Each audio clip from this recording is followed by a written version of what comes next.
So boys and girls, let's begin with the new accounting standard which is called as construction contract. Is that okay? Please write down the heading accounting standard 7 construction contracts.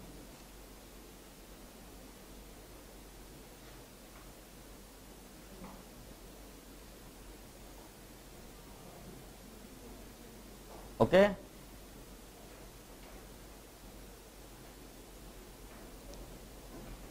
Let's write down the objective. First one, to allocate the contract revenue and contract cost to the accounting period in which construction work is performed and prescribe the principles of accounting for construction contract in the financial statement of contractor. Please write down both these things. क्योंकि ये दो objective से मैं आपको majority चीज clear कर दूंगा. What are we going to do is, we are going to first discuss the problem with construction contract.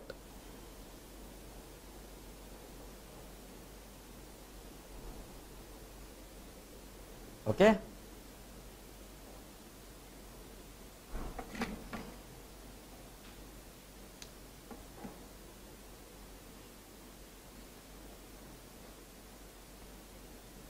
So we are going to first see what are the problems with the construction contract. Okay?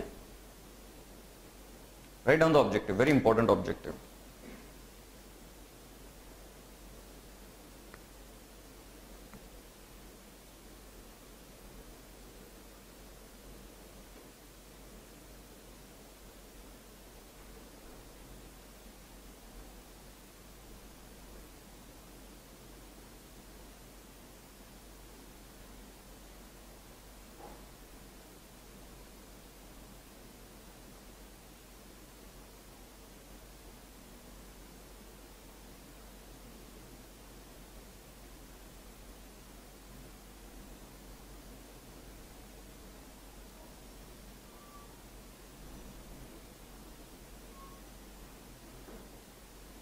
So let us begin the game. Okay? देखो बेटा सुनो, पहले एक चीज समझ लो, ये construction contract वाला as builder को अप्लाई नहीं करता. कई सारे बच्चे क्या सोचते हैं कि ये बिल्डर को अप्लाई करता है. No, it does not apply to the builder. Why it does not apply to the builder? Because builder और बायर में जो रिलेशनशिप है वो बायर एंड सेलर की है. Builder is a seller and you are a buyer. So suppose if you purchase a flat from a builder, the relationship between builder and buyer is what? Buyer and seller.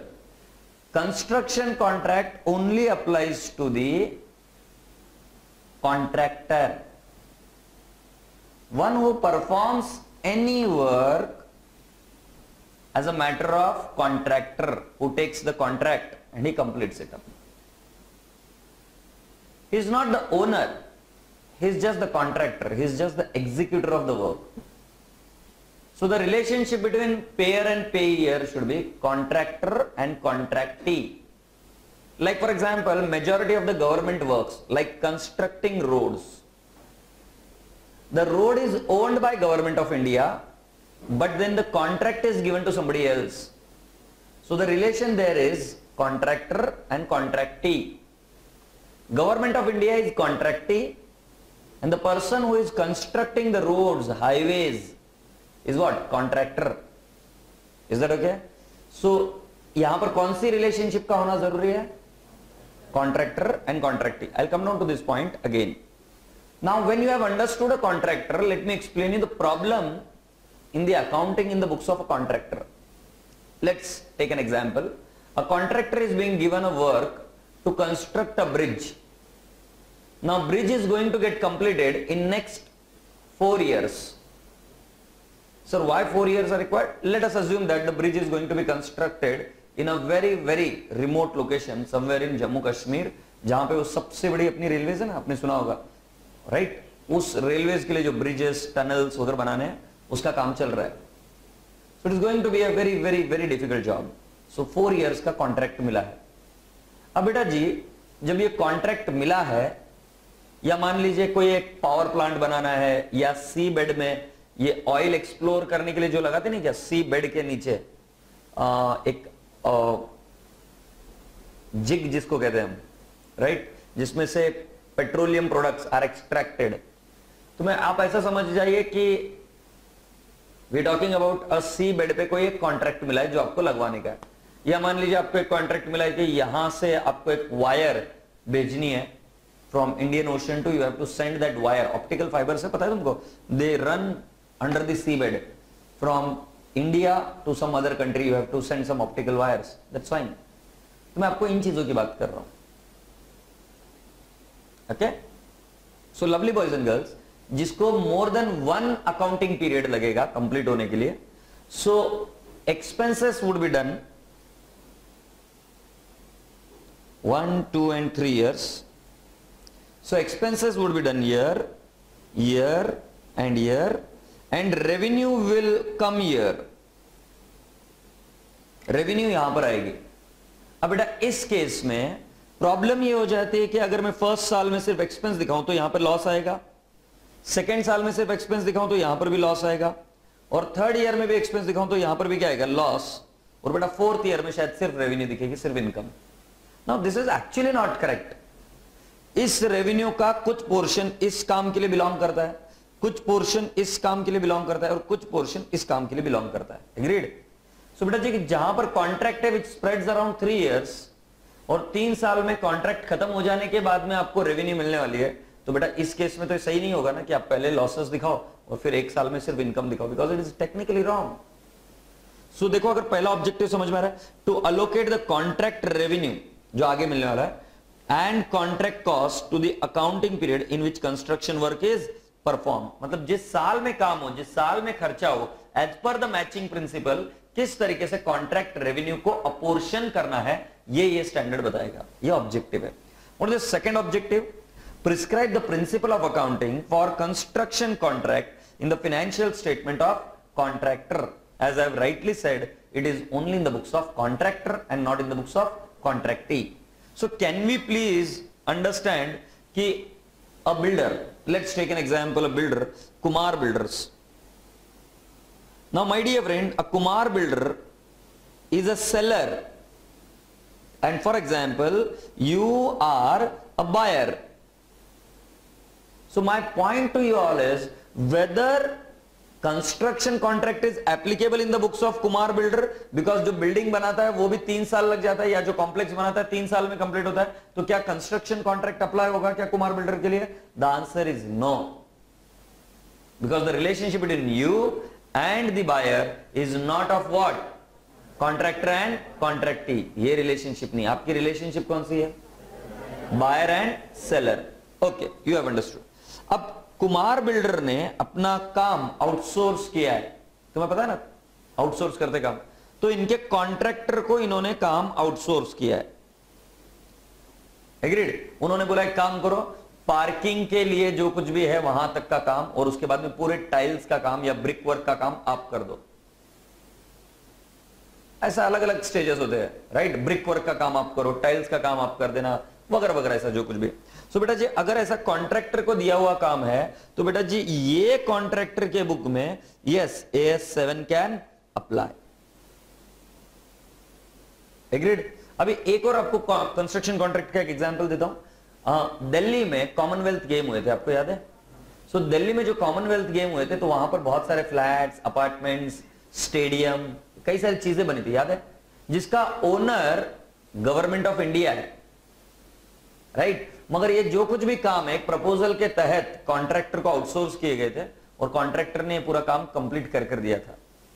से yes? तो बेटा जी आप क्या समझे उस case में कि कौन सा AS अप्लाई करेगा? AS 7 in the books of contractor. I hope you got my point. Let's move ahead. So ये देख लीजिए क्यों ऐसा होता है। अगर आप देख पा रहे तो ईयर 1 में इतना ही काम हुआ, ईयर 2 में फर्स्ट फ्लोर हुआ, ईयर 3 में पूरा घर तैयार हो गया, तो ऐसा टाइम लगता है काम कंप्लीट होने के लिए। Agreed? Let's move on. Cost is incurred in all 3 years। Yes, यहां पर भी कॉस्ट है, कॉस्ट है, कॉस्ट है, मगर रेवेन्यू सिर्फ लास्ट ईयर में मिलेगी। But when revenue should be recognised, and how to measure the revenue in the books of contractor, ये क्वेश्चन है। This is applicable for construction contract, contraction लिखा हो please, construction contracts in contractor's financial statement accounting standard would not be applicable for the construction project undertaken by the enterprise on its own account as a commercial venture in the nature of production activities. So for example, tomorrow I decided to construct a classroom on my own, then AS7 is not applicable for me. Similarly, if Reliance Industries decide that they are going to construct a particular plant, then AS7 is not going to apply to them. Tata Motors now have started a plant at Tata Motors Singur. For them, AS7 is not applicable. Why is not AS7 not applicable for them? Because they are doing it on their own level. Similarly, बहुत बड़े बड़े malls बनते हैं, project बनते हैं, right? उनके लिए AS7 apply नहीं होता अगर वो खुद के अकाउंट पर वो बनाते हैं. So in other words, if I tell you, if you are constructing a fixed asset on your own, which may take a longer period of time, AS7 is not applicable. AS10 will apply, that is capital work in progress. AS10 will apply there. Say yes. देखो, construction contract is a contract specifically negotiated for construction of an asset or a combination of asset closely interrelated or interdependent. ये closely interrelated और interdependent इसका meaning मैं आगे आपको समझाऊंगा कि yes, construction contract मतलब क्या होता है कि एक ऐसा कॉन्ट्रैक्ट जो एक नेगोशिएट होता है एज अ कॉन्ट्रैक्ट कि काम खत्म होने के बाद में तेरे मेरे बीच में कोई संबंध नहीं. एक contract which is negotiated as a group of small contract which are interrelated and interdependent on each other. इसके बारे में मैं अभी आपको थोड़ा सा समझाने की कोशिश करता हूं. देखो ध्यान से बेटा, मान लीजिए कि मैं एक कॉन्ट्रैक्ट मिल रहा है मुझे गवर्नमेंट ऑफ इंडिया का कि सभी स्कूल्स में बसेस की फैसिलिटी मैंने देना, मैं जिसके लिए एग्री कर लेता हूं. मगर उनका रूल सिंपल है कि आपको 5 कॉन्ट्रैक्ट का बिडिंग करना है. मतलब एक समझ लो पुणे में, पुणे के गवर्नमेंट स्कूल में बसेस चलाने का, दूसरा पुणे के बाहर मावल वहां पर चलाने का, एक चलाने का है औरंगाबाद में, और एक चलाने का यहां पर नीचे साउथ में अगर आप जाओ तो एक शिरूर नाम का एक तालुका है, राइट, वो, और एक नासिक के कोई एक आदिवासी एरियाज है वो. जनरली गवर्नमेंट ऐसी कंडीशन डालती है अगर आपको एक प्रॉफिटेबल सेंटर चाहिए पुणे का, राइट, या आपको एक सेंटर चाहिए औरंगाबाद का, तो आपको बाकी के 3 सेंटर्स भी जाना पड़ेगा जहां पर और कोई जाने को तैयार नहीं है, मावल, शिरूर और वो कौन सा आदिवासी एरिया ऑफ नासिक. तो अगर मैंने ऐसा बोला तो आपको क्या समझ में आना पड़ेगा कि if I don't want to accept the Nashik project, if I don't want to accept the Maval project, then possibly they are not going to give me any project. तो ऐसा बोलने के लिए कितने कॉन्ट्रैक्ट है? 5. मगर अगर मैं 3 एक्सेप्ट नहीं करूं, सिर्फ 2 करना चाहूं तो मुझे देंगे क्या? नहीं. 3 करना चाहूं तो देंगे क्या? नहीं. 4 करना चाहूं तो देंगे क्या? नहीं. 5 करना चाहूंगा तो देंगे क्या? यस. तो इस केस में all this contract will be treated as one contract, because acceptance of 2 is not allowed if I don't accept 3. I have to either accept all 5 और I can not take any one of them. तो इस case में भले ही contract 5 है, but बेटा they are one contract because they are interdependent और interrelated to each other. I hope you are getting my point. Can you read this line? Yes. So इसका example क्या बेटा जी? Construction of a bridge, building etcetera. It also includes contract for rendering services which are directly related to construction of an asset. देखो बेटा, मैंने आपको AS9 में बताया था कि कुछ सर्विसेज हम कहां पे डील करेंगे? AS9 में. मगर बेटा जी आपको और एक चीज समझनी पड़ेगी, कुछ चीजों को मैं AS9 में ले ही नहीं सकता. क्यों नहीं ले सकते? उसका एक एग्जांपल है कि मान लो अगर मैं बिल्डिंग बना रहा हूं और उसमें मैं किसी प्रोफेशनल पर्सन की हेल्प ले रहा हूं, सर्विसेज ले रहा हूं, जैसे architect which is directly related to an asset जो हम बना रहे हैं, so that is covered here only. कि हम असेट कर रहे हैं, तैयार कर दे रहे हैं और उनको हम ये सर्विसेज भी देंगे, आर्किटेक्ट के सर्विसेज. सो असेट के साथ में आर्किटेक्ट के सर्विसेज, अगर ऐसा कोई कॉम्बो है, so it will be dealt in AS7. Next, contract for destruction और restoration of asset and restoration of the environment. तुम्हें पता है क्या होता है? कई बार एक असेट बना दी जाती है जैसे माइंस, राइट, माइंस एकदम डीप खोदी जाती है, एकदम डीप चली जाती है, कोल माइंस. तो क्या होता है कि जब कभी भी ये सी माइंस बनाई जाती है तो उसके साथ में और एक क्लॉज आप गवर्नमेंट के साथ साइन करके रखते हो, रिस्टोरेशन क्लॉज. अगर इनकम टैक्स बराबर से पढ़ा होगा तो सेक्शन 33AB है, उसमें साइट रिस्टोरेशन फंड नाम से अगर आपने पढ़ा होगा तो PGPP में, गुरु मत, साइट रिस्टोरेशन फंड है ना PGPP, अभी नहीं हुआ टैक्स, PGPP में है ना साइट रिस्टोरेशन फंड. चलो कोई बात नहीं है. सो साइट रिस्टोरेशन फंड क्या कहता है कि जब आप गवर्नमेंट के साथ कोई भी कॉन्ट्रैक्ट साइन करते हो माइन का, तो उसके साथ साथ और एक चीज पर आपको साइन करना पड़ता है कि जब आप छोड़कर जाओगे इस जगह को तो उसको रिस्टोर कर जाओगे, वो है ना रिस्टोरेशन। Thank you. सो उसको रिस्टोर अगर हमको करके जाना है तो जरा इमेजिन करो, एक आदमी सिर्फ एक्सट्रैक्ट कर रहा है मटेरियल अंदर से, अब तुम छोड़ के जा रहे हो 10 साल बाद, उसको रिस्टोर करना और उसको एनवायरमेंट फ्रेंडली बनाना, यह भी एक बहुत लंबा काम है। ये लगता छोटा है नहीं। जस्ट इमेजिन अराउंड 2-3 एकड़ में आपकी माइन है और उस माइन को पूरा डिग कर दिया आपने, पूरा ये निकाल दिया, मिनरल निकाल दिया, अभी मिनरल निकालना बंद करना है वहां से, अब उसको वापस रिस्टोर करना है, एनवायरमेंट फ्रेंडली बनाना है, तो उसको वापस रिस्टोरेशन के लिए भी कॉन्ट्रैक्ट दिए जाते हैं। They are specialist in that field. Say yes, let's go ahead. Types of construction contracts. So there are 2 types of construction contract my dear friend. एक second. Fixed price contract. Fixed price contract मतलब directly बोल दिया fixed bidding, 10 crore में काम खत्म कर देंगे, fixed price contract, कोई लेना देना नहीं, आपको कितना कॉस्ट है वगैरह वगैरह। और एक और टाइप का कॉन्ट्रैक्ट होता है जिसको हम बोलते हैं कॉस्ट प्लस कॉन्ट्रैक्ट। आपकी कितनी कॉस्ट लगी उसके ऊपर आपको कुछ प्रॉफिट मार्जिन देकर कॉस्ट प्लस कॉन्ट्रैक्ट। और एक कॉन्ट्रैक्ट ऐसा होता है मिक्स्ड होता है। मिक्स्ड में कैसा होता है, फिक्स्ड बिडिंग दे दी जाती है मगर it is attached to inflation. Inflation इतने से बढ़ी तो आपका भी अमाउंट इतने से बढ़ा देंगे हम। So that is linked to inflation. So एक होता है फिक्स कॉस्ट और दूसरा क्या होता है कॉस्ट प्लस कॉन्ट्रैक्ट, और तीसरा क्या होता है mix of both. So technically there are only 2 ways of contracts. देख लीजिए, contractor agrees for a fix price of the contract at a fixed rate per unit. Contractor is reimburse the cost as defined plus fix percentage of the fee, मतलब income.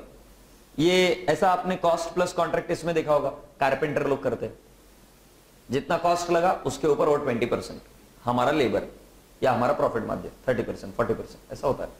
और mix of both क्या है, sometimes it can be the mix of both fix price plus cost plus, will see it.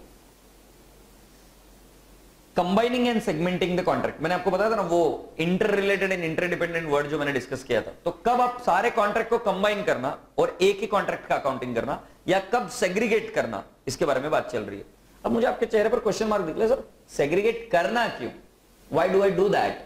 So understand बेटा, construction contract में मान लो आपके पास 10 contract है हाथ में, तो तुम्हें पता है अकाउंटिंग कैसे होगी, इन 10 कॉन्ट्रैक्ट की अकाउंटिंग अलग अलग होगी। मतलब इन अदर वर्ड्स ऐसा समझ लो 10 कॉन्ट्रैक्ट के 10 बुक्स ऑफ अकाउंट। जैसे ज्वाइंट वेंचर में होता है, मान लो मेरा और इसका ज्वाइंट वेंचर है, मेरा और इसका ज्वाइंट वेंचर, मेरा और इसका ज्वाइंट वेंचर, मेरा इसका और उसका ज्वाइंट वेंचर है। तो अगर मेरे 4 ज्वाइंट वेंचर है तो 4 ज्वाइंट वेंचर के अलग अलग अकाउंटिंग करनी पड़ेगी। सिमिलरली मेरे हाथ में अभी 10 कॉन्ट्रैक्ट चल रहे हैं तो मेरे 10 कॉन्ट्रैक्ट की अलग अलग अकाउंटिंग होगी सभी की। मैं एक अकाउंटिंग नहीं कर सकता, एक बुक्स नहीं मेंटेन कर, अलग अलग। आई hope you getting my point. इसीलिए ये पॉइंट बहुत जरूरी हो जाता है कि क्या हम कंबाइन कर सकते हैं या अलग रख सकते हैं, देखना तो जरूरी है ना, क्योंकि कंबाइन कर दिया तो एक ही बुक में चल जाएगा काम। जो अलग अलग करना है तो अलग अलग उसके अकाउंट्स बनाने पड़ेंगे। बोलो हाँ। सो देखते इसको कंबाइन या सेग्रीगेट कैसे करते। लॉजिक सिंपल है, if they are interrelated and interdependent on each other then that is one contract, but if they are not interdependent और interrelated on each other then they are separate contract. उसमें standard और भी कुछ explanation देता है। Standard ऐसे बोलता है कि कई बार आप एक कॉन्ट्रैक्ट लेते हो, काम करना शुरू करते हो, क्लाइंट आकर बोलता है कि इसमें स्कोप में कुछ इंप्रूवमेंट चाहिए, बोलता है कि मुझे कुछ इंप्रूवमेंट चाहिए। अब इंप्रूवमेंट ये पहले वाले कॉन्ट्रैक्ट का ही पार्ट है या एक सेपरेट पार्ट है, ये भी डिसाइड करना है। सो ऐसा भी होगा कि एडिशन कॉन्ट्रैक्ट या एडिशनल एक्सपेंसेस इनकर करने पड़ेंगे, तो उसके बारे में भी हम सोचेंगे। So let's see, when a contract covers number of assets, the construction of each asset should be treated as separate construction contract. A group of contract, whether with a single customer or with a several customer, should be treated as a single construction contract. Do you all get my point? देखो, where a group of contracts, whether with a single customer or with a several customer, should be treated as a single construction contract. और ये दूसरा क्या है, when a contract covers a number of assets the construction of each asset should be treated as a separate construction contract. मतलब अलग अलग asset है तो उसको हम क्या ट्रीट कर सकते हैं, सेपरेट कंस्ट्रक्शन कॉन्ट्रैक्ट। ये एक गाइडलाइन है, अब गाइडलाइन मतलब मान लो 4 बिल्डिंग बनानी है किसी के लिए, 1 2 3 4 अलग अलग असेट है, so you can treat it as a separate contract. मगर ऐसा बोला है ग्रुप ऑफ कॉन्ट्रैक्ट है विद अ सिंगल कस्टमर और विद सेवरल कस्टमर, उससे कोई लेना देना नहीं, should be treated as a single construction contract जो इंटर रिलेटेड है एक दूसरे से, ग्रुप ऑफ कॉन्ट्रैक्ट्स। देखो, separate proposals have been submitted for each asset. Each asset has been subject to separate negotiation and the contractor and customer have been able to accept or reject that part of the contract relating to the asset. 10 asset थी, 10 asset के लिए आपने bidding की, कोई भी एक contract को आप एक्सेप्ट कर सकते हो, नेगोशिएट कर सकते हो, बाकी के 9 नहीं किए तो भी चलेगा, तो हर एक कॉन्ट्रैक्ट अलग अलग होगा। एग्रीड? नेगोशिएशन सेपरेट है, acceptance is not dependent on each other. Next, the cost and revenue of each asset can be identified separately. तो ये separate contract. अब ये वाला पढ़ो, the group of contract is negotiated as a single package. एक ही lump sum amount बताइए, इतने में सारा काम खत्म कर देंगे। The contracts are so closely interrelated that they are in effect part of a single project with an overall profit margin. And the contracts are performed concurrently or in a consequent or continuous sequence. ये accounting standard एक आपको reference point देता है कि कैसे पता करना कि कॉन्ट्रैक्ट इंटर रिलेटेड है या कॉन्ट्रैक्ट अलग अलग है। तो जब आप नेगोशिएट अलग अलग करते हो तो कॉन्ट्रैक्ट अलग अलग होंगे। अगर आपका एक्सेप्टेंस एक दूसरे पर डिपेंडेंट नहीं है तो भी वो कॉन्ट्रैक्ट कौन से अलग अलग है। अगर वो सिंगल पैकेज के तौर में आपने सभी कॉन्ट्रैक्ट को लिया है तो that is a single contract, even if they are group of contract. अगर आपने वो पैकेज के साथ साथ ये भी किया है, क्या कहते हैं उसको, क्लोजली इंटर रिलेटेड है, एक्सेप्टेंस एक का करना है तो दूसरा करना ही पड़ेगा, so in that case also it is my dear friend a group of contract treated as one contract option. A contract may provide for the construction of an additional asset at the option of the customer. मतलब customer पहले ही बोल के रखता है कि आगे देखेंगे, अगर करवाना रहा तो इतना और एक काम करवाएंगे हम आगे का, एडिशनल वर्क पहले ही बोल के रखते हैं। The construction of the additional asset should be treated as separate construction contract when the assets differ significantly in design, technology or function from the assets or the assets covered by the original contract. मतलब जब design, उसका functions ये बहुत अलग है original asset के comparison में, तो इस नए वाले एडिशन को क्या ट्रीट करेंगे, सेपरेट कॉन्ट्रैक्ट। पॉइंट नंबर 2 पढ़िए, the price of the asset is negotiated without regard to the original contract price. Original क्या किया था उससे कोई कंसिडरेशन ना रखते हुए आप सेपरेटली अगर बिडिंग करते हो, सेपरेटली उसका नेगोशिएट करते हो, तो बेटा जी उसको क्या कहेंगे आप, it is a separate contract even if it is an addition to the original contract. Is that okay?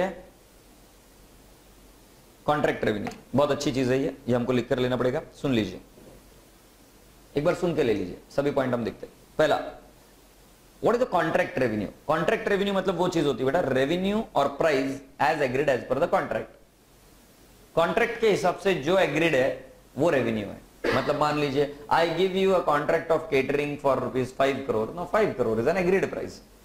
Catering का हालांकि कंस्ट्रक्शन कॉन्ट्रैक्ट में नहीं आता है, वो AS9 में जाता है, मगर मैंने बताया था ना AS9 में भी कि कुछ पार्ट में आपको AS7 में ही पढ़ाऊंगा, तो वो चीज चालू है, तो मैं शायद सर्विसेज के नाम लेते रहूंगा। सो अगर मैंने बोला केटरिंग का कॉन्ट्रैक्ट मिला है, तो केटरिंग का contract my dear friend you can say that जितना एग्री हुआ है वो क्या है, रेवेन्यू है। मगर इसके अलावा भी रेवेन्यू होती है, तो ये बात ध्यान से सुनिए। पहला वाला, revenue arising due to escalation clause. Claims is the amount that the contractor seek to collect from the customer as a reimbursement of the cost not included in contract price. Increase in revenue due to increase in the unit of output. Increase or decrease in revenue due to change or variation in the scope of the work to be performed. Incentive payment to the contractor and decrease in the contract revenue due to penalty. अब हम एक एक point समझना शुरू करते हैं इसका। पहला वाला एस्केलेशन क्लॉज, तुमको सभी को पता होगा कि महाराष्ट्र में बीफ बैन हो गई है, राइट? तो बीफ बैन होने के प्रॉब्लम जो मैं न्यूज़पेपर में पढ़ रहा था वो प्रॉब्लम थी जू में जो कार्निवरस एनिमल्स है, like for example lion, right, tigers, they were earlier given beef as their food. अब इश्यू क्या हो गया कि उनको वो मटेरियल हम नहीं दे पा रहे। Now I see a question mark on your faces, why can't I give them? Because it is banned in India. तो अब जिसको ये कॉन्ट्रैक्ट दिया गया था कि आप बीफ सप्लाई करोगे एवरी डे अराउंड 100 kgs, वो आदमी बोल रहा है कि मैं अब इस प्राइस पर ये काम कर ही नहीं सकता क्योंकि बीफ बैन हो चुका है। अगर मुझे आपको करना पड़ेगा issue, so then I have to issue it for some other animal which are more costlier than the beef, and there is a huge shortage of this, and this was the condition which I did not know when the contract was signed. So in that case I am going to charge you more, and it is a fact, and it is a fact, they are charging more. So इसको कहते हैं बेटा जी escalation clause। दूसरा वाला क्या है? Claims.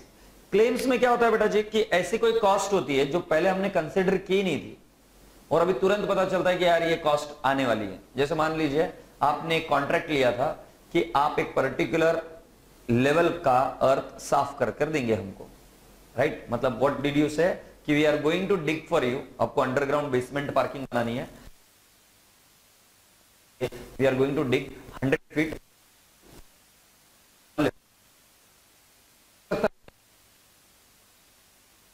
तुमने सोचा मिट्टी वगैरह होगी, मगर जैसे ही तुम ये करने लगे एक्सट्रैक्शन, तब आपको पता चला कि नीचे एक बहुत हार्ड रॉक है, हो सकता है। Now when there is a very hard rock there, now it cannot be extracted with a normal machine. You will have to engage more power, more labor, more capital intensive technique. So now in that case you go and tell them, सुनो भाई, आपको जो contract हमने दिया था में ये because we have assumed that कि यहाँ पर रॉकी सरफेस नहीं होगा। Now there is a huge rocky surface which needs to be cut down, and cutting down I'll have to charge you more. Agreed? जैसे मान लो आपको कोई किला मारना है, किला मारना है तो you can call a normal carpenter, he can put the screw or whatever you require on wall. But suppose if you are that you want to fit something on the beam, just अब उसके ऊपर आप directly with hammer you cannot do it. You have to use the drilling service. So there is a whole difference, right? Drilling power, which may not be carpenter possibly. Or for example, if you want to fit up an AC, जहाँ core cut part, तो अगर part cut कर part था यहाँ पर भी। Third क्या बेटा जी? Increase in revenue due to increase in unit of output. कई बार आपका एक आउटपुट डिसाइड होता है कि हम आपको 1000 यूनिट बनाकर दे देंगे, मगर बनाने के बाद में यूनिट बढ़ गए तो इंक्रीज इन आउटपुट, तो इंक्रीज इन रेवेन्यू भी हो जाएगा। नेक्स्ट, इंक्रीज और decrease in revenue due to change और variation in the scope of the work to be perform.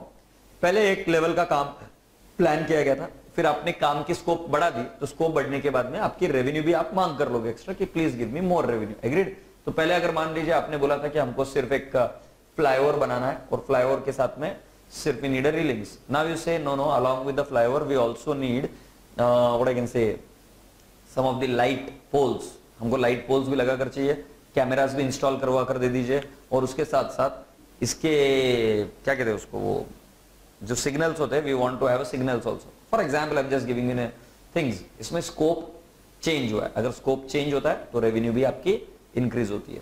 Going ahead, incentive payment to the contractor. Incentive payment क्या होता है बेटा? ये चीज बहुत कॉमन है अब्रॉड में, इंडिया में आपको सुनकर थोड़ा ताज्जुब होगा, बड़े फैक्ट है।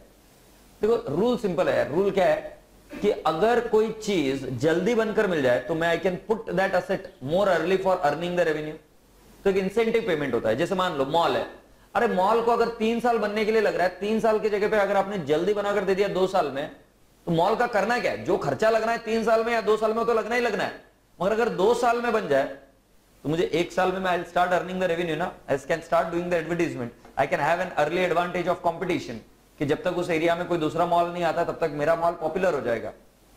एग्रीड और नॉट? तो कई बार ऐसा होता है कि आप इंसेंटिव पेमेंट देते हो। इंसेंटिव पेमेंट मतलब क्या? 3 साल में कर दिया तो कॉन्ट्रैक्ट रेवेन्यू तेरी है 2 करोड़, मगर 3 साल का 2 साल में कर दे दिया तो मैं तेरे को दूंगा 2.5 crore. You are happy to give that, that is called as incentive payment. Incentive का उल्टा होता है पेनल्टी। पेनल्टी तब मांगी जाती है कि जब आप डिले कर देते हो आपके काम में। अगर आप गिवन टाइम फ्रेम में काम कंप्लीट कर नहीं देते हो तो आपके ऊपर पेनल्टी लगाई जाती है। आजकल बिल्डर लोग भी क्लॉज डालने लग गए, penalty clause. Agreed? So there is one more clause which is called as penalty clause. I hope you got my point. So ये थी रेवेन्यू। आई होप रेवेन्यू आपको सभी को समझ में, मुझे समझ में नहीं है। पहला वाला कौन सा है? Contract revenue. फिर दूसरा वाला कौन सा था? Escalation clause. फिर क्या है? हाँ जी, क्लेम्स। फिर क्या है? Increase in the scope of the work. फिर क्या है? हाँ जी, इंसेंटिव। फिर क्या उसका रिवर्स क्या होता है? Penalty. Penalty is a negative revenue, बाकी के सारे positive revenue. Methods of determining profit और लॉस। अब तुमको कॉन्ट्रैक्ट रेवेन्यू पता चल गई है, कॉन्ट्रैक्ट कॉस्ट इतना कोई मुश्किल नहीं है, मैं आगे बता दूंगा। प्रॉफिट और लॉस कैसे करते हैं डिटरमाइन, ये देखो। एक, on completion of the contract, right. ये मेथड इतना रिकमेंडेड नहीं है। The method recommended is this, on percentage completion method. So क्या होता है पहले इसमें? कंप्लीशन ऑफ द कॉन्ट्रैक्ट में क्या करने का? फिर जो रेवेन्यू है उसमें से कॉस्ट माइनस करो, बाकी का बचा हुआ प्रॉफिट। और एक तरीका क्या है बेटा जी? On percentage completion method. So we are going to see percentage completion method बेटा। Please see, this method can't be followed because the method does not justify the accrual system of accounting. मैंने पहले ही बोला था ये method allowed नहीं है। दूसरा क्या? Recognise revenue annually in proportion of the work perform to be matched with the corresponding cost. यहां पर कौन सा प्रिंसिपल फॉलो होता है? Matching. Matching and accrual. So can I go ahead and talk about this percentage completion method? Please see, construction contract completes in 3-4 years to complete. 3-4 years मतलब logic है, more than 1 accounting year. Okay, next, recognize revenue annually in proportion of the progress of the work to be matched with corresponding construction cost incurred in that year. What does that mean? So first one है cost to cost and the second one is completion of physical proportion. क्या बोला था इधर? Recognize revenue annually in proportion to progress of work to be matched. Progress to be work to be matched वो आगे देखेंगे, in proportion to the progress of work. तो एक example देखते हैं। मान लो किसी प्रोजेक्ट को कंप्लीट करने के लिए cost is 100 crore. Please try and understand, I am not using the word revenue, I am saying cost. My cost is 100 crore. I have estimated cost and this is not the actual cost, it is an estimate. आज काम शुरू करने के पहले मुझे पता था कि अगले 3 साल में 100 करोड़ रुपए लगेंगे और ये कॉन्ट्रैक्ट कंप्लीट हो जाएगा। This is the cost. So what do I do is I take 100 crore as the cost, right.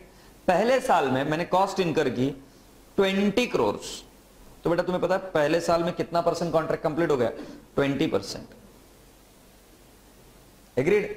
अगले साल में मैंने कॉन्ट्रैक्ट में कंप्लीट किया कितना? अराउंड मान लीजिए मैंने इनकर किया 50 करोड़ टोटल, क्यूमुलेटिव, मतलब जिसमें 20 करोड़ भी है और 30 करोड़ इस बार किया है, मतलब एडिशनल कितना हुआ? 30 करोड़।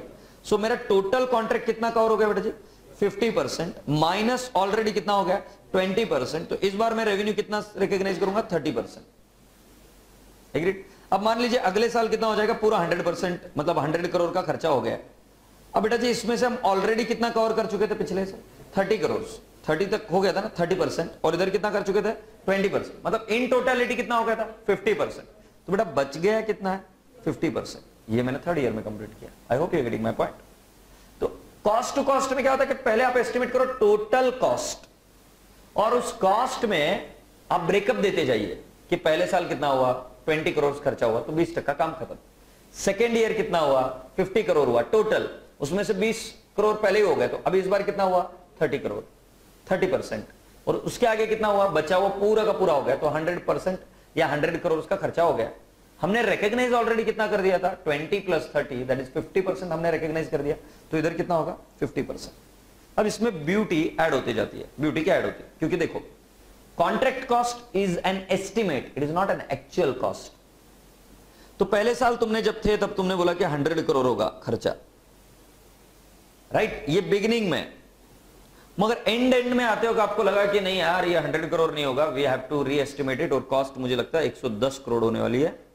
टोटल कॉस्ट की बात चल रही है बेटा, ये 110 करोड़। तो बेटा जी आप बोलते हो कि इस बार मैंने कंप्लीट कर दिया, रहा हूं 22 करोड़ का खर्चा हो गया, तो तुम्हें पता परसेंटेज कैसे निकालूंगा?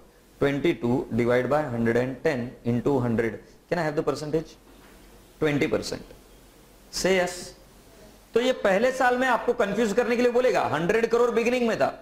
अरे भाई बिगिनिंग का गोली मार, एंड में कितना चल रहा है कॉस्ट अभी आपका? आपको लगता है total cost would B 110 crore. 110 में से आपने कितना कर दिया है, 22 पहले साल खर्चा कर दिया, तो कितने परसेंट कॉन्ट्रैक्ट कंप्लीट हो गया, 20%। अब मैं आपको दूसरा सिखाता हूं।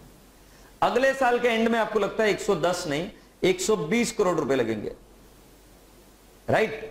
और अभी तक आपने कितना रिकॉग्नाइज कर लिया, मान लेते खर्चा हो गया अभी तक का टोटल, पिछले साल 22 हुआ था क्या, इस बार और 50 हो गया, मतलब कितना 72 crore is the total cumulative. बोलो हाँ, हाँ नहीं? तो बेटा जी अभी तक का आपका खर्चा कितना होगा, 72 डिवाइड बाय 120 इंटू 100 कितना आएगा, हाँ जी 60। तो 60% आपका काम कंप्लीट हो गया। अब बेटा जी क्या करोगे, 60% की रेवेन्यू निकालोगे, एक आएगी क्या, माइनस उसमें से रेवेन्यू कर दोगे, कौन सी वाली, 20% जो ऑलरेडी रिकॉग्नाइज्ड है, तो आपको इस साल की रेवेन्यू मिल जाएगी क्या। तो ये पूरा गेम किस पे चलता है, एस्टिमेट पर। अब मैंने एक एस्टिमेट कौन सा चेंज किया, कॉस्ट का, मगर बेटा जी रेवेन्यू भी चेंज होती रहती है। रेवेन्यू क्यों चेंज होगी, because of escalation clause, because of claims, because of incentive, because of increase in the output, because of any reason. If the revenue is increasing तो आपको दोनों पैरामीटर्स को चेंज करना पड़ेगा हर बार हर बार हर बार हर बार। तो हर बार क्या एस्टिमेट करेंगे कि कितना कॉन्ट्रैक्ट कॉस्ट है, हर बार क्या एस्टिमेट करेंगे कितनी कॉन्ट्रैक्ट रेवेन्यू है। कॉन्ट्रैक्ट कॉस्ट जितनी एंड में रिकॉग्नाइज, आप ये बोलोगे कि इतनी एस्टिमेट है, उसको कंपेयर करोगे कि एक्चुअली कितना हो गया है पिछले साल और करंट ईयर में, दोनों का मिलाकर। तो उस total contract cost which is actually incurred, you will compare it with the estimate. जितना आपका खर्चा एक्चुअली हो गया है उसको आप किससे कंपेयर करोगे, एस्टिमेट के साथ। तो आपको क्या मिलेगा, परसेंटेज। वही परसेंटेज की रेवेन्यू आपको रिकॉग्नाइज करनी है। जो रेवेन्यू आपको पता होगी ना, उस रेवेन्यू का आप परसेंटेज निकालोगे तो रेवेन्यू मिल जाएगी। रेवेन्यू में से कॉन्ट्रैक्ट कॉस्ट लेस करोगे तो क्या मिलेगा, प्रॉफिट। तो गेम एस्टिमेट पर चलता है। डोंट वरी, मैं एक्सप्लेन करा दूंगा with help of problems. Do you get my point? Let's go ahead. ओ तेरी रुक जा रे। अब इधर तक बात क्या हुई थी, in proportion to the progress of work. और प्रोग्रेस ऑफ वर्क हम कैसे निकालते हैं, cost to cost, to be matched with corresponding construction cost incurred in that year. बराबर है। फिर हम क्या करते हैं, रेवेन्यू रिकॉग्नाइज करते हैं, उसमें से वो कॉस्ट लेस करते हैं और फिर हमको क्या मिल जाता है, प्रॉफिट। एक हुआ कॉस्ट टू कॉस्ट, एक हुआ कंप्लीशन ऑफ फिजिकल प्रोपोर्शन। ये आपने कॉस्टिंग में सीखा होगा, वर्क सर्टिफाइड। कोई बताएगा मुझे what is work certified? Would anyone like to tell me what is work certified if it is done already?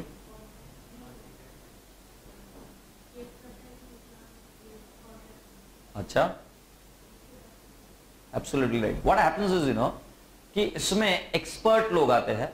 Expert लोग आकर चेक करते हैं कि तुम बोलोगे कि मेरा खर्चा हो गया है 50%, तो बोलते हैं कि तेरा खर्चा क्या हो, हमको लेना देना नहीं। हम आएंगे, हम हमारा काम चेक करेंगे और काम चेक करके हम तुझे बताएंगे कि कितना परसेंट हुआ। तो वहां पर वो वर्क सर्टिफाई करता है एक्सपर्ट आकर, और वो आकर बोलता है कि भाई मेरे हिसाब से तो 45% ही काम कंप्लीट हुआ है। So that is called as work certified. उस केस में रेवेन्यू, या आप जो कॉन्ट्रैक्ट कॉस्ट या कॉन्ट्रैक्ट रेवेन्यू आपने कंस्ट्रक्शन कॉन्ट्रैक्ट में सीखा होगा, राइट, इसमें किसमें, कॉस्टिंग में, तो आपने वर्क सर्टिफाइड के बेसिस पे परसेंटेज लेकर आपने एग्जीक्यूट किया था। याद आया कि नहीं आया? तो एक्चुअली AS7 दोनों ही मेथड को अलाउड करता है, work certified method also and cost to cost method also. Cost to cost method is more cheaper, more easier than work certified, क्योंकि work certified will involve an expert and cost to cost method does not involve any expert। वो तो simple है ना, estimate कर compare करो cost को and you will get it। Now I see a question mark on your faces, what is the cost, which I'll explain you। पहले इसको एक बार कंप्लीट कर लेते हैं। The percentage of completion would be estimated, estimated word है बेटा, सारा estimate चल रहा है, by comparing total cost expected for the entire contract. देखो कैसा है, कॉस्ट टू डेट, इसको एक्चुअल कॉस्ट बोल सकता हूं क्या बेटा मैं, मतलब अभी तक की cost, divide by cost incurred अभी तक, जो न्यूमरेटर में वही चीज, प्लस एस्टिमेटेड कॉस्ट। सो मैंने क्या किया, cost divide by total estimated cost, cost incurred to date, अभी तक कितना खर्चा हुआ, डिवाइड बाय टोटल कितना होगा into 100, I will get what, percentage of the cost incurred. तो ये देखो, contract revenue to be recognised in the year is contract price, ये कॉन्ट्रैक्ट प्राइस क्या है, रेवेन्यू है, into percentage of completion which is calculated year, minus any revenue recognised in the earlier year. जितना आपने already recognise कर दिया वो क्या कर देंगे, minus. Do not worry about this, it's very easy, very straight forward. Is that okay? और ये वाला क्या, percentage of completion must be calculated on the physical proportion of the construction contract with the help of expert. तो expert क्या करता है, उसका valuation कर देता है, उसके सर्टिफिकेट के बेसिस पर आप कह सकते हो इतना काम कंप्लीट हुआ, इसका रेवेन्यू रिकॉग्नाइज कर सकते हैं। अब आपको पता करनी पड़ेगी कंस्ट्रक्शन कॉन्ट्रैक्ट कॉस्ट क्या है। Is that okay? इसमें दो पार्ट है, एक एक्चुअल कॉस्ट टू डेट और एक है एस्टिमेटेड कॉस्ट। ठीक है, इसमें ये वाला पार्ट एकदम इजी है, कोई बड़ी बात नहीं, कितना कॉस्ट लगने वाला एस्टिमेट करना। बट इस पार्ट में मुझे कुछ चीजें आपको बतानी है जो आपसे मिस हो सकती है, स्लिपरी है थोड़ा सा, तो ध्यान से चलना है। यहां पर देखो क्या है, मान लेते हैं किसी को हमने बोला कि यहां का पूरा ब्रिक वर्क कर दे, पूरी बिल्डिंग का ब्रिक वर्क कर दे। तो ब्रिक वर्क कर दे तो बेटा क्या होगा कि वो ब्रिक्स बाय करेगा और ब्रिक्स को डिजायर्ड लोकेशन पर लाकर रखेगा। अब वो ब्रिक्स डिजायर्ड लोकेशन पर they are lying as an inventory, bricks on the desired location, they are lying as an inventory, they are still not used in the contract, they are still not used on the project, that is not the cost. So my dear friend, आपने खर्चा कर लिया, payment कर दिया, मान रहा हूं, मगर क्या वो ब्रिक्स को आपने यूज किया क्या? नहीं। So unutilized stock material is not a part of contract cost. जो कॉस्ट टू डेट है ना, उसमें उसका पार्ट नहीं है, क्योंकि आपने एक्चुअली खर्चा प्रोजेक्ट पर कितना किया ये मैटर करता है। आपने माल मंगा लिया, माल मंगा कर रखा दिया इधर, उसका क्या लेना देना है? वो थोड़ी ना कॉस्ट इनकर्ड है। So you have to take the cost incurred. So ध्यान रहे, अगर एग्जामिनर बोले कि कुछ स्टॉक बचा हुआ है, so stock is not a construction contract cost to date, अभी तक के खर्चे में उसको इंक्लूड ना करे। Say yes, you have to exclude it because that is not an expenditure. तो ऐसा बहुत सारी जगह पे आपको देखने को मिलेगा कि आदमी लोग क्या करते हैं, रेवेन्यू जल्दी मिलने के लिए, कॉस्ट टू कॉस्ट करने के लिए वो क्या करते हैं, मटेरियल ऑर्डर कर कर सारा मटेरियल लाकर पटक देते थे। मगर जो मटेरियल स्टॉक में पड़ा हुआ है वो material is not a part of cost to date, क्योंकि वो यूज नहीं हुआ है। सो इस एएस का बोलना क्या है, आपने यूज कर कर उसको यूटिलाइज कर दिया है कॉन्ट्रैक्ट के लिए, तब हम मान सकते हैं कि yes it is a contract cost to date. तो चेक करते बेटा जी, contract cost consist of specific cost to the contract, बराबर है, cost attributable to the contract and cost specifically chargeable from the customer under the terms of contract. Let's see what does that mean. Site labour cost, बराबर है, contract से related है, cost of material contract से related है, depreciation of plant and machinery, cost of moving plant and machinery, cost of design and technical assistant, claim from third party, etc. Please remember, cost of material will not include stock in hand. सही है, जो directly contract में लगने वाली चीज है वो। Next चीज देखते हैं, कॉस्ट एट्रीब्यूटेबल टू कॉन्ट्रैक्ट, उसमें से एक है इंश्योरेंस। सही है, कोई लेबर एवर मर गया कर गया, मशीन है, उनका इंश्योरेंस लेना, बराबर है, कॉन्ट्रैक्ट के लिए हम यूज कर रहे हैं तो सारी चीजों का insurance. Insurance, cost of design and technical assistance, construction overheads. Sir ये दोनों चीजें इधर भी आ रही है और इधर भी आ रही है, यस। अगर इन जनरल कोई कॉन्ट्रैक्ट कॉस्ट होगी तो वो इधर आ जाएगी, कहां पे, cost attributable to the contract, but at the end of the day both are contract cost. Is that okay? Next क्या है बेटा जी, cost specifically chargeable from customers under the terms of contract, general administration cost, development cost, reimbursement of any other cost। तो मान लीजिए आप आपके administrative लोगों को यूज कर कर वहां का सारा कोऑर्डिनेशन करते, मतलब मान लो कि साइट आपकी है, राइट, और आपने किसी को कॉन्ट्रैक्ट दिया कि भाई यहां पर बिल्डिंग बनाकर दे दो, तो बोलते कि ठीक है हम बिल्डिंग बनाकर दे देंगे, बट बिल्डिंग बनाते वक्त बहुत सारे परमिशन लेने पड़ते हैं। आप बैठे हो यूएस में, तुम बोलते यार परमिशन के लिए तो मेरे को आना जमता नहीं, मैं नहीं आ पाऊंगा, मैं पैसा दे सकता हूं तेरे को, तो एक काम कर, वो परमिशन भी तू ही निकाल, जो डॉक्यूमेंटेशन करना है, लीगल लॉयर को अपॉइंट करना है, सब तू कर। अब वो करने के लिए तैयार है, मगर बेटा जी आप समझ में आ रहा है क्या, ये भले ही कंस्ट्रक्शन का कॉस्ट नहीं होगा, बट आपको एक चीज समझ में आ रही है क्या? It is related to that. आपके एक आदमी को लगाकर आपको भेजना पड़ेगा, परमिशन निकलवानी पड़ेगी, लीगल एक्सपेंसेस इनकर करने पड़ेंगे. So this is nothing but cost specifically chargeable from the customer for that contract. General administration overhead बोला जाता है. कॉस्ट एक्सक्लूडेड, ध्यान रहे कौन से cost are excluded. General administration cost बिल्कुल सही है. जनरल एडमिनिस्ट्रेशन कॉस्ट कौन से इंक्लूड करना है? जो आप स्पेसिफिकली चार्ज कर सकते हो उसकी परमिशन से, उसकी कस्टमर की परमिशन से अगर आप चार्ज करो तो वो क्या होगा? General administration cost will be cost of them. Agreed? से यस. अगला चलते. Selling cost is not a contract cost. Research and development is also not a contract cost. Depreciation cost of ideal plant and equipment important is not a contract cost. Next, cost incurred in securing the contract. Tender भरते हो आप, right? वो contract की cost नहीं, क्योंकि तब तक आपको कॉन्ट्रैक्ट मिला ही नहीं था. आप बिडिंग करते हो, बिडिंग के लिए लीगल एक्सपेंसेस इनकर होते हैं, फिर आप टेंडर के लिए जो कोई भी एप्लीकेशन फीस होती है वो सारी भरते हो, राइट? वो कॉन्ट्रैक्ट कॉस्ट आप नहीं अज्यूम कर सकते, क्योंकि तब तक तो हाथ में नहीं था ना contract. Next, contract cost relates to future activity. Example, material delivered on contract site but set aside for use and contract but not used and applied. That is nothing but, my dear friend, can I say, stock in hand. बोलो ना हाँ. And what is the next? Payment made to subcontractor in advance of work performed under the subcontract. कई बार subcontractor पैसा advance में लेके चला जाता है मगर अभी तक उसका काम नहीं हुआ है.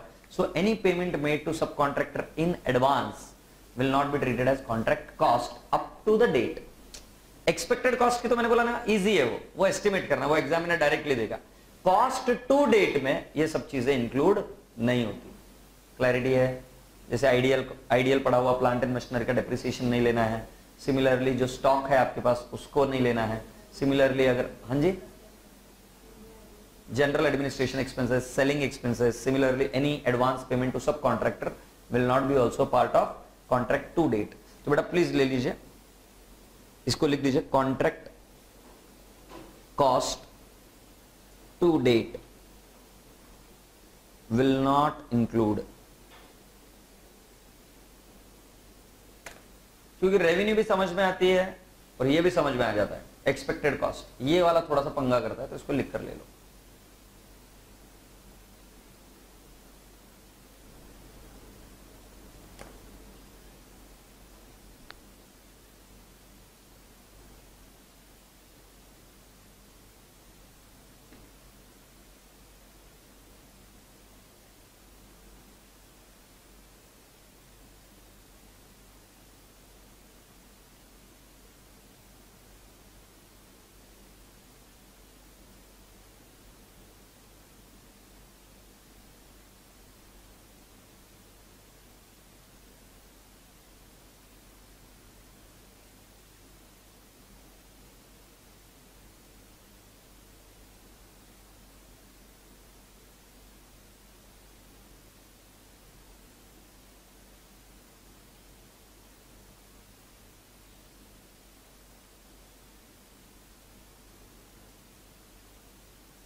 चले,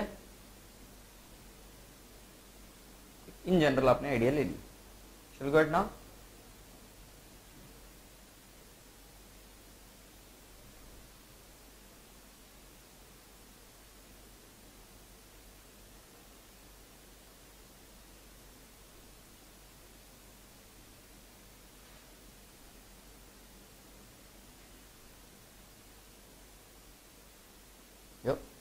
So here we go. Wow, now that is lovely. तुमको पता है एक नया ट्रेंड आया मार्केट में, onerous contract. What is onerous contract? A loss making contract. And when you are entering into the contract, you know there is going to be a loss. Still you enter into that contract. मैं कल मेरी एक friend को मिला, she is also chartered accountant. मैं बोला क्या कर रही है आजकल? तो she said कि we are into a particular e-learning business. I said, oh that's wow, that interests me. मैंने बोला कि यार बहुत अच्छी चीज़ है, मतलब फ्यूचर में बहुत चलेगी ये चीज़. हाँ बहुत चलेगी. मैंने बोला कि क्या यार, मगर रिस्पॉन्स इतना अच्छा नहीं, क्योंकि मेरी खुद की भी कंपनी e-learning की. सर कि बोले हमको टेंशन ही नहीं है वो. मैंने बोला क्यों? बोले हमारी कंपनी जो एंटर हो रही है इंडिया में, उन्होंने 10 साल का टाइम लिया अपने आप के लिए ब्रेक इवन के लिए. मतलब ये कंपनी क्या करने वाली पता है क्या? पहले सारे प्लेयर्स को आउट करा देगी, कॉन्ट्रैक्ट बिडिंग करेगी, पॉसिबली एट लॉस ऑल्सो. सारे प्लेयर्स जो इंडियन प्लेयर्स हैं उनके पॉकेट डीप नहीं होते, पैसा नहीं होता उनके पास, वो आउट हो जाएंगे. उस कॉस्ट में वो काम नहीं कर सकते ना, कंपनी रहेगी उसमें. तो 10 साल का पीरियड दे ब्रेक इवन के लिए, 3650 days. It is a fact. कल ही मिला मुझसे. ओके, नेहा उसका नाम. तो now I want to give you a real example of an onerous contract, जहां पर कॉन्ट्रैक्ट एंटर करने के पहले ही कंपनी को पता था कि लॉस है.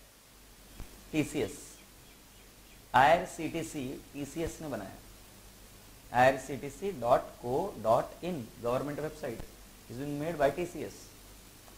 जो फॉरेन के बंदे आए थे उनको पता नहीं था भारत का कल्चर कैसा है. बात पुरानी है ना, क्योंकि irctc.com बहुत काफी दिन हो गया आकर.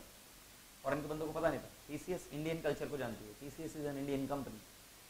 तो majority of the government contracts are with now TCS, majority. तो TCS ने क्या किया, उस कॉन्ट्रैक्ट को irctc.co.in को बनाने का काम बहुत सस्ते दाम पर खरीद लिया, बहुत ही सस्ते दाम पर, at a very very nominal price, which was a loss making. So now I see a question mark on your faces. Why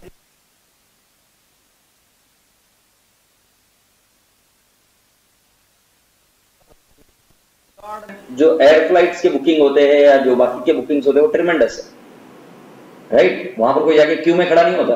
आज मुझे बताओ, आप कितने लोग रेलवे स्टेशन पे जाके क्यू में खड़े हुए हैं रिसेंट टाइम्स में, 1-2 साल में? कितने लोग खड़े हुए हैं?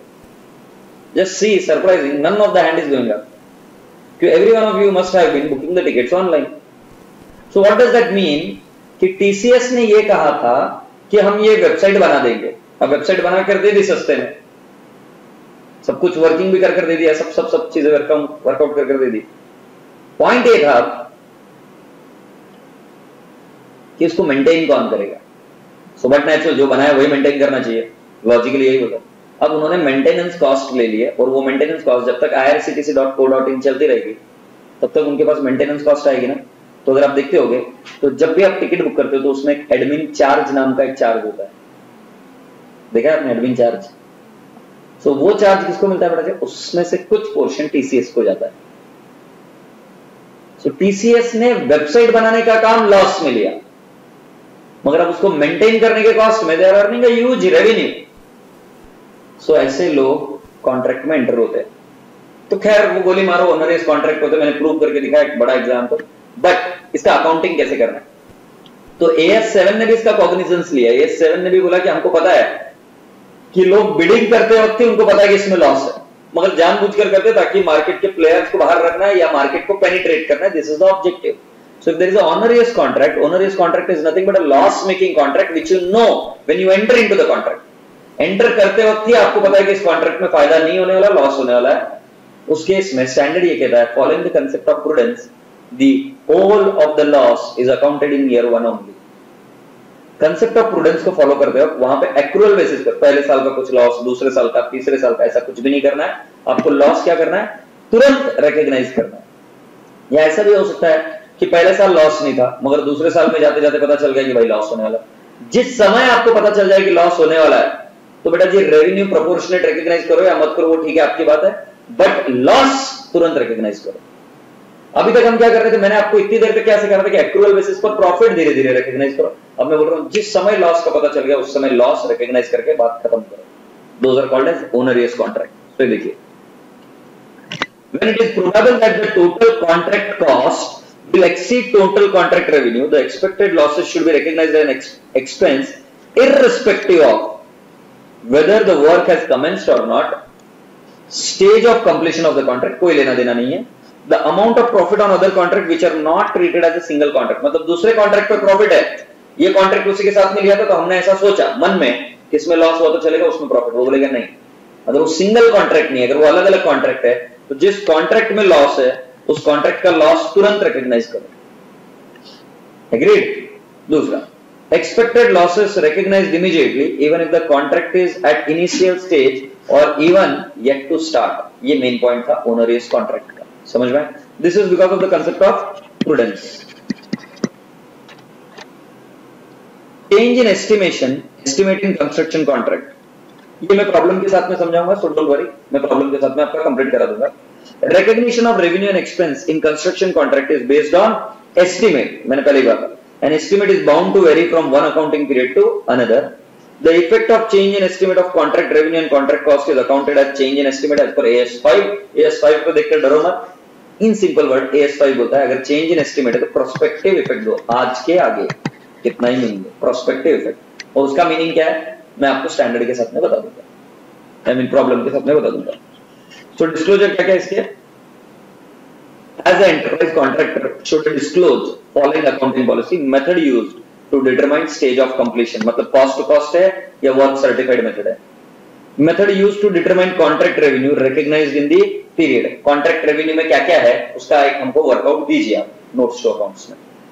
In addition to the policy disclosure, following disclosures are also required to be made by the enterprise: amount of revenue recognized during the period, contract cost incurred and recognized profit up to the reporting period, and advance received if any। आप ये costing में भी करते होगे, advance received आप दिखाते हो, yes sir. Here we start with the case study, the first case study, let's read it। L&T Limited has received a contract for construction of a bridge over the Hooghly River near Kolkata। For the construction of the new bridge, the old existing bridge is to be demolished। The demolition is a part of bridge contract, yes or no? The answer is yes।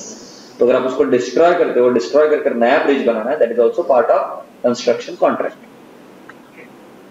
Next case study, your company HRBC Limited is constructing a new 6-lane highway on behalf of Highway Authority of India। A clause in the contract requires that on both the sides of highway 3 rows of trees are to be planted at the cost of company। Whether this is the cost to the company or not, yes, it is a part of the cost to the company। This is a part of the highway contract, right? क्योंकि contract अगर आप trees का plantation का लेते हो तो ही वो contract मिलेगा। क्लॉज बोला है ना, उसमें क्लॉज है, a clause in the contract। Agreed? Next question, Jindal Steel Company Limited is putting up a new steel plant in West Bengal। L&T Limited, the contractor, has submitted 3 separate bids for the following: blast furnace, captive power plant, and conveyor belt 20 crore। Whether it is a separate contract or a single contract, you can give the answer in both the ways।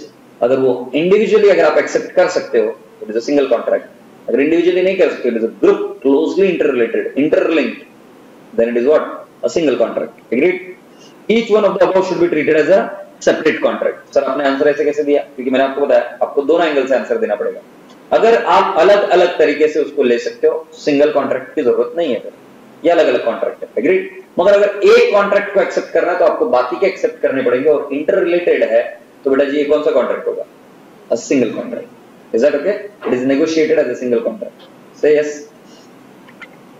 अब कुछ बच्चे समझ ही नहीं पाए कि blast furnace और captive power plant एक जगह पे होता है कि अलग अलग होता है, ये कुछ बच्चा समझ ही नहीं पाया, इसलिए बोल रहा था, क्या बोल रहा था कि एक ही कॉन्ट्रैक्ट है। नहीं, मैं तुमको बताता हूं, अगर ये नॉलेजेबल पर्सन के एंगल से भी देखोगे तो अलग अलग ही है। कैसे देखो, ब्लास्ट फर्नेस मतलब जहां पर बहुत ज्यादा हीट प्रोड्यूस होती है, तुमने देखा होगा कई बार ऐसा आयरन मेल्ट कर कर डालते हैं तो फर्नेस की जगह होती है, टीवी में आता होगा ना कहां पर। दूसरा वाला क्या? Captive power plant. Captive power plant का मतलब पता है क्या? कि अपना खुद का पावर जनरेट करने का एक प्लांट। ऐसा होता है, कुछ कंपनी अपना पावर खुद जनरेट करती है। एमनोरा का अगर आप देखोगे, they generate their own power, right? So there are other companies also who generate their own power, captive power plant. और तीसरा वाला क्या है? Conveyor belt. कन्वेयर बेल्ट का मतलब पता है क्या? पूरे फैक्ट्री में एक बेल्ट घूमता है, पता है क्या तुमको? जिस बेल्ट पर आपका माल घूमते रहता है, तो कन्वेयर बेल्ट। मुझे तो नहीं लगता तीनों को भी एंगल से रिलेटेड है, नहीं है रिलेटेड। अब देख सकते हो तीन अलग अलग लोगों को। So yes, so they are not interrelated, interdependent on each other, और उनका नेगोशिएशन अलग अलग हुआ है। So we treat it as a separate contract.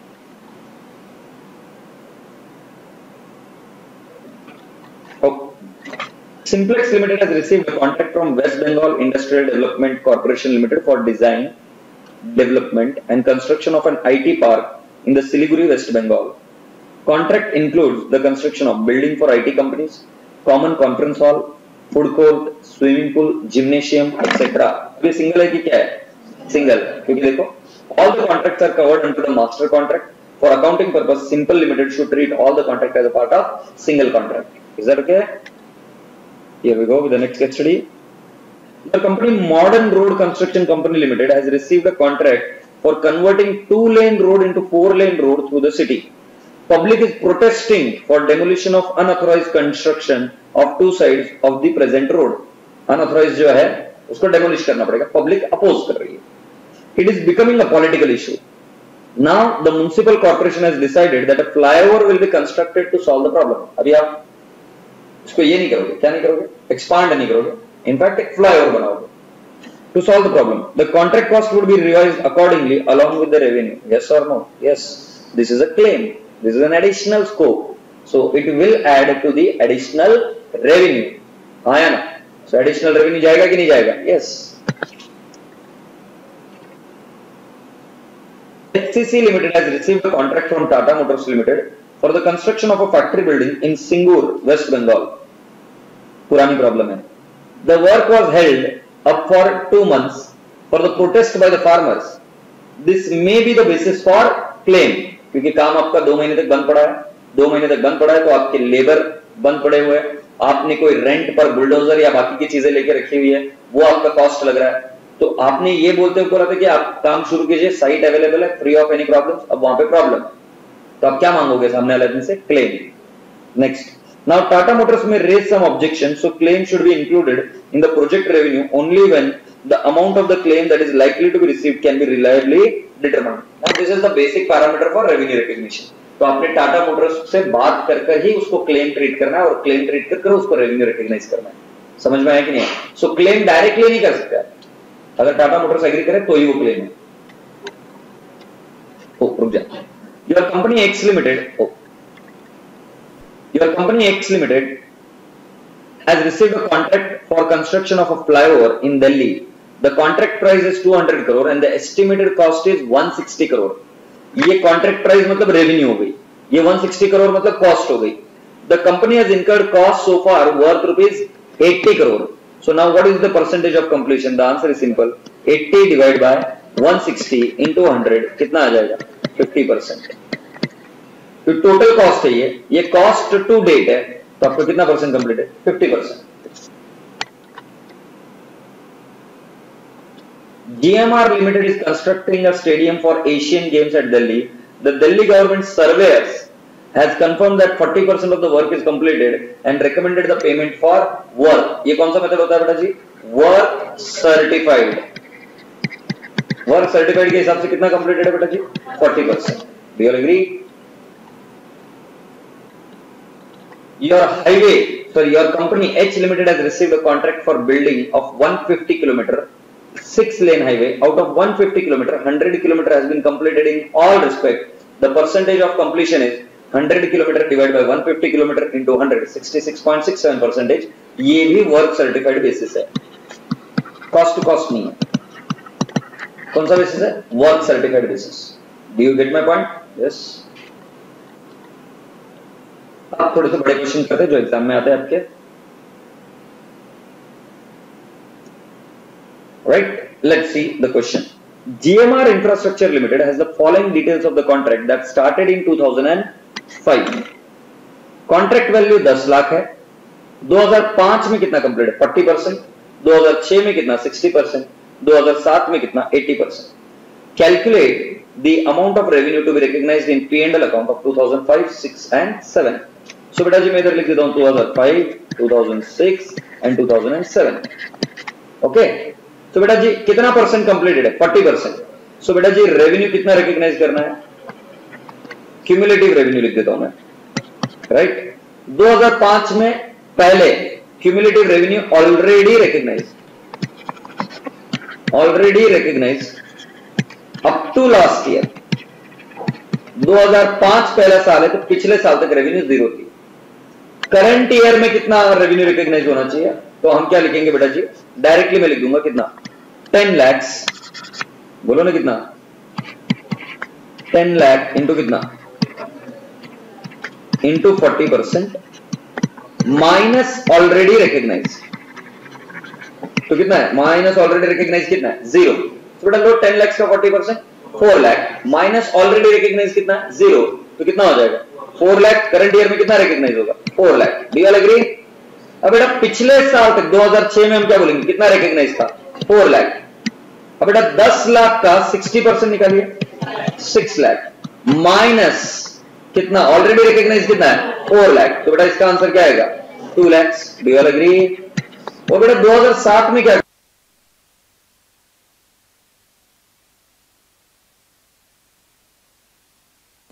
So dear friends वापस एक बार देख ले. तो 2005 में रेवेन्यू रिकॉग्नाइज कितनी थी शुरुआत तक 0, क्योंकि शुरुआत वहीं से हुई थी. सो बेटा जी 4 lakh into 40% 4 lakh minus already recognise कितना था 0. तो मेरा आंसर कितना है इधर 4 lakh.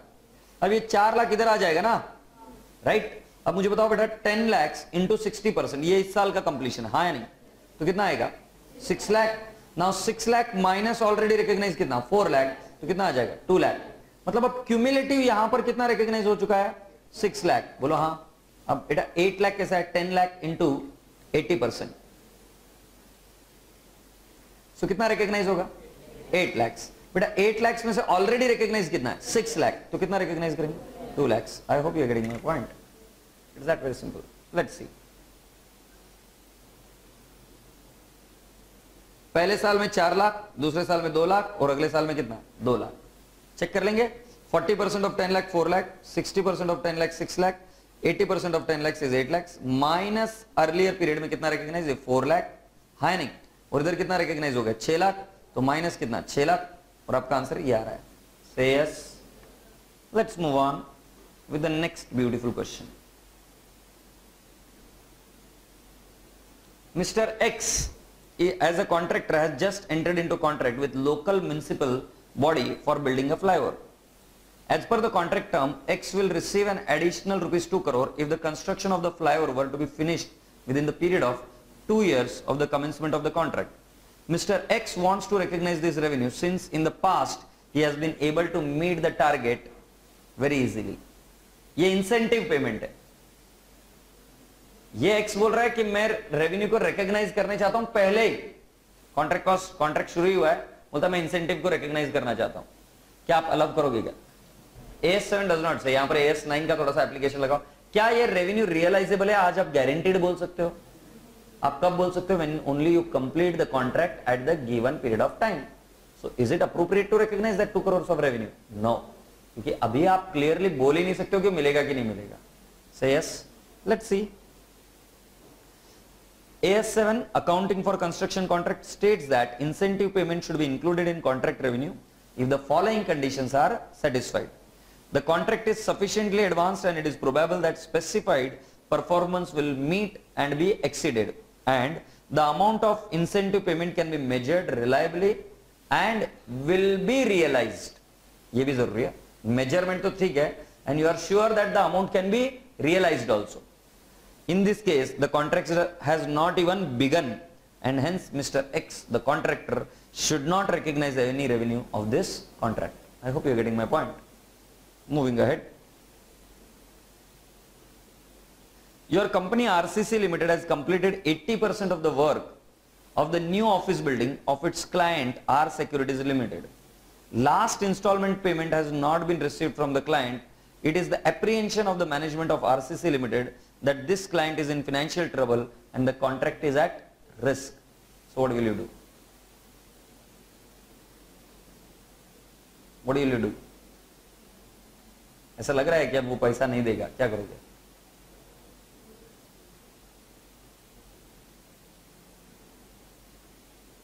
So if there is a loss at any point of the stage, you should recognize that loss.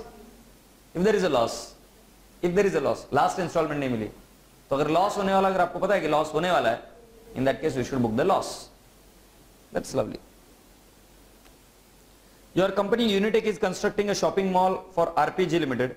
Government officials of fire department is asking for additional fire safety feature.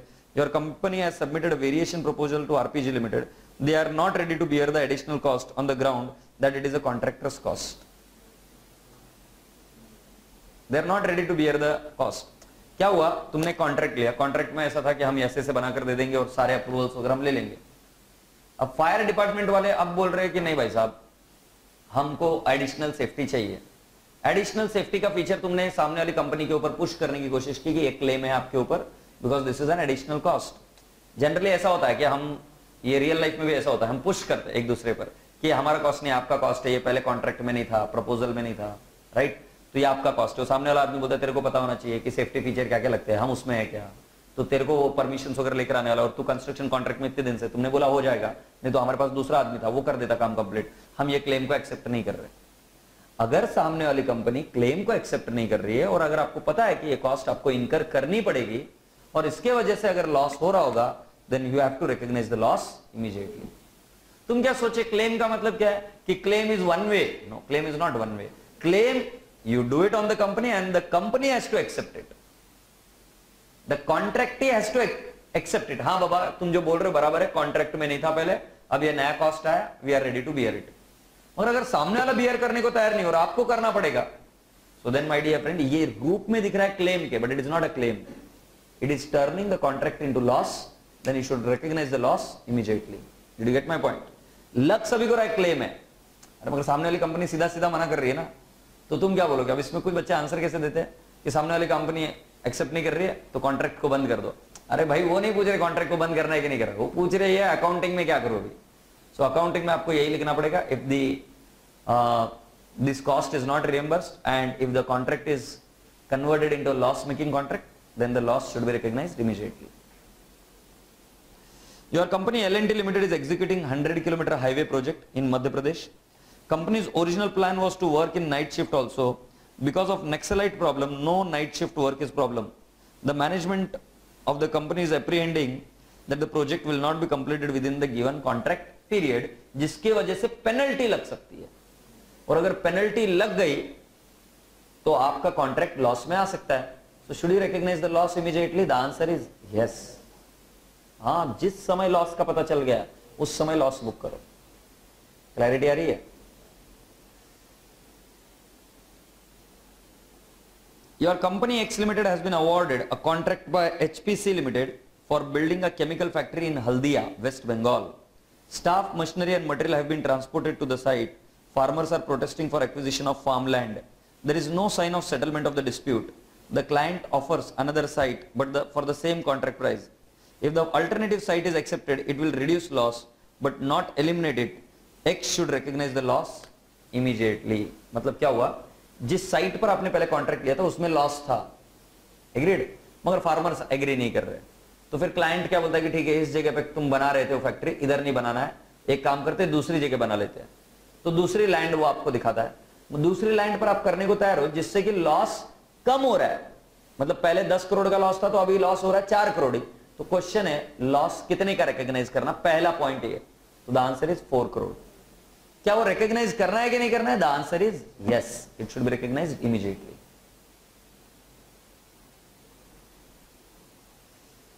Your company Simplex Limited is constructing 3 shopping malls for RIL at Kolkata, Howrah and Jamshedpur. The company's project at Jamshedpur is hit by labor problem. The company will have to incur extra labor cost and penalties are to be paid for late completion.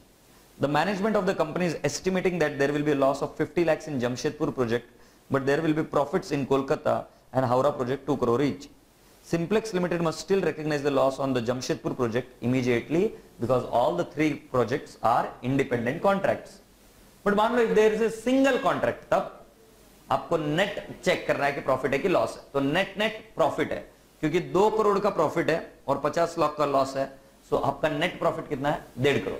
So accounting will depend कि contract accept कैसे किए गए थे. As a single contract तो yes you should not recognise the loss. But if it is not accepted as a single contract, separate contract, individual contract, तब उस case में 2 project में प्रॉफिट होने के बावजूद भी जिस कॉन्ट्रैक्ट में लॉस है उसका कॉन्ट्रैक्ट इमीडिएटली रिकॉग्नाइज कीजिए. लॉस से यस. अब चलिए इसके बेसिस पर हम क्वेश्चंस देखते हैं. Let's see. A company took a construction contract for 100 lakhs in January 2006. It was found that 80% of the contract was completed at a cost of 92 lakhs on the closing date on 31st March 2007. The company estimates further cost of 23 lakh for completing the contract. तो कैसे देखो बेटा, 92 plus 23 कितना आ रहा है? 115 minus 100, 15 lakhs का नुकसान है.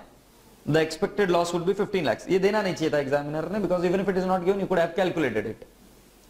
92 खर्चा हो गया और एडिशनल खर्चा आपको पता है, रेवेन्यू आपकी फ्रीज्ड है, revenue minus cost, you will get what? 15 lakhs of loss. Can the company recognize the loss in the financial statements prepared for the year ended 31st March 2007?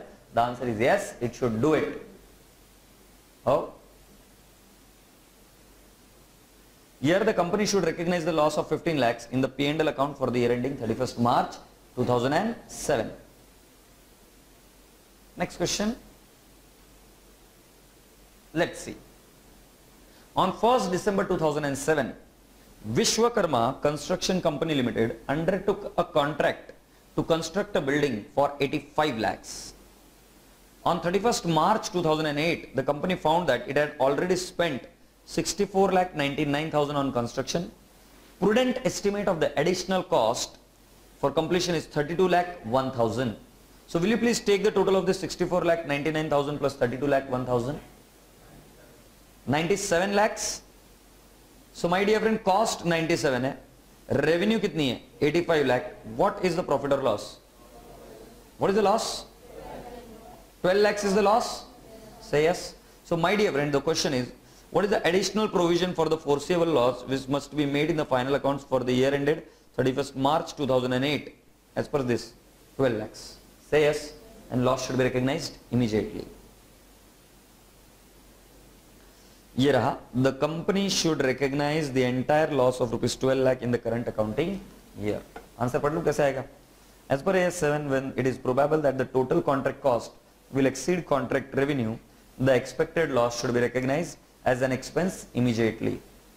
Here in the present case, the contract price is 85 lakhs, whereas the cost incurred and cost to be incurred to complete the contract comes to 97 lakhs. उसका फिर working दिया हमने.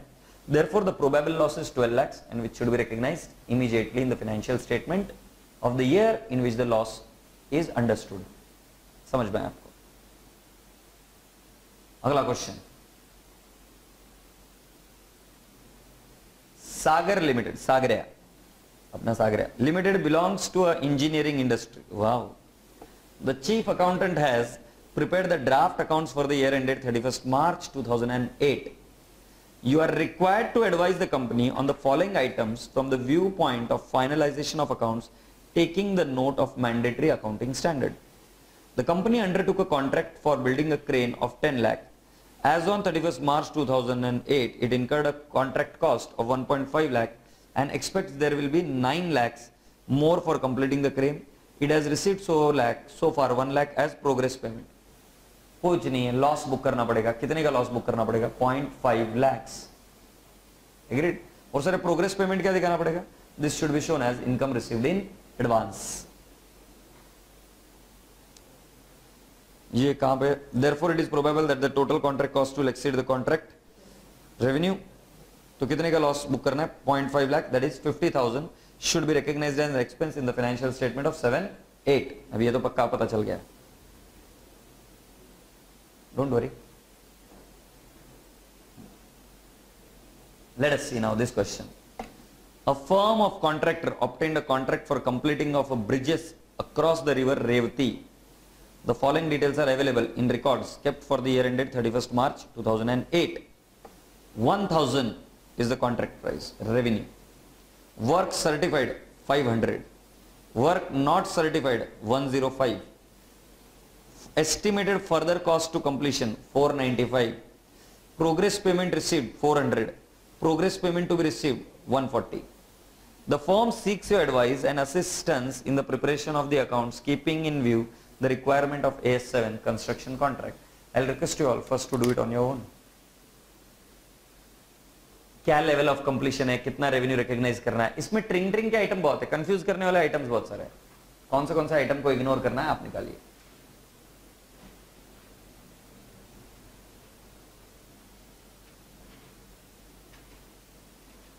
आपको इसमें पता है कि कितना कॉस्ट इनकर होने वाला है फ्यूचर में, ये पता है आपको?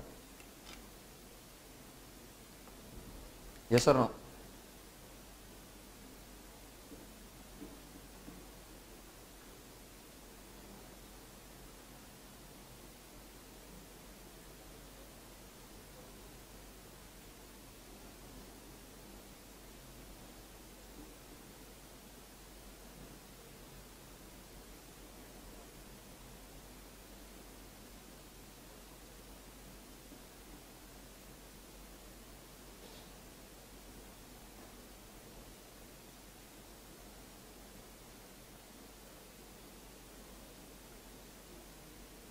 क्या है?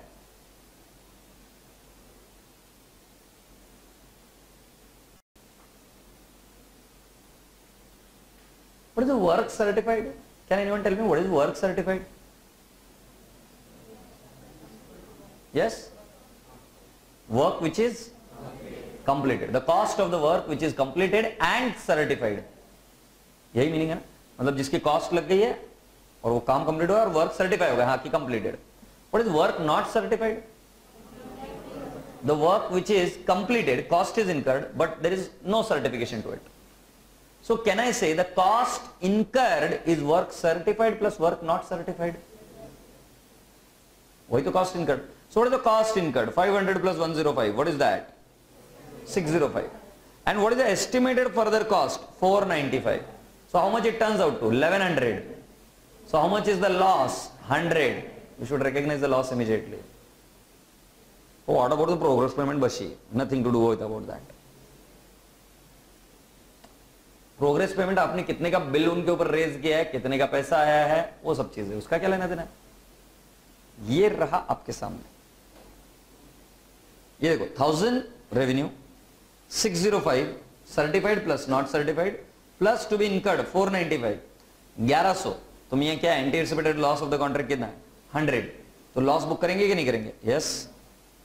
Calculation of the stage of completion.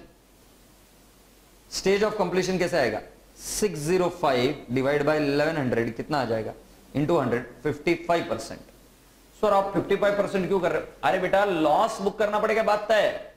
मगर सामने वाले आदमी से थोड़ी ना हम पैसा मांग सकते हैं, चल पूरा पैसा दे. बोलेगा मियां 55% कंप्लीट है, 55% के हिसाब से दे सकते हैं. सो आपका डेटर कितने का आएगा? देखो 55% of the contract price is 550. Say yes. ये कैसे निकाला मैंने? 1000 into 55%. Agreed? Now my dear friend, cost incurred to date to complete the 55% cost कितना है? 605. तो लॉस कितना है? 55. एक बात है. तो बाकी के लॉस का क्या करोगे? प्रोविजन. कितने लॉस का प्रोविजन करना पड़ेगा बेटा? 100 का लॉस है, उसमें से 55 तो बुक कर पा रहे हो आप. बचा हुआ लॉस कितना है? 45 का प्रोविजन करोगे. बोलो ना हाँ, बट लॉस पूरा बुक कर दोगे. As per AS7, when it is probable that the total contract cost will exceed total contract revenue, the expected loss should be recognized as an expense immediately. Therefore, the total loss of 100 lakh is to be recognized. 55 lakh is current loss and 45 lakhs anticipated future loss, that is provision, as an expense in the financial statement during the year 7 and 8. Thank you. Apart from that, listen to me, there are few more questions which are there in construction contract कि किस तरीके से आपको revenue recognise करनी होती है, तो वो क्वेश्चंस भी आपने देखना है. Is that okay? So with this we are done with construction contract AS7. एकदम प्यार से बाय बोलो. Bye and God bless you all.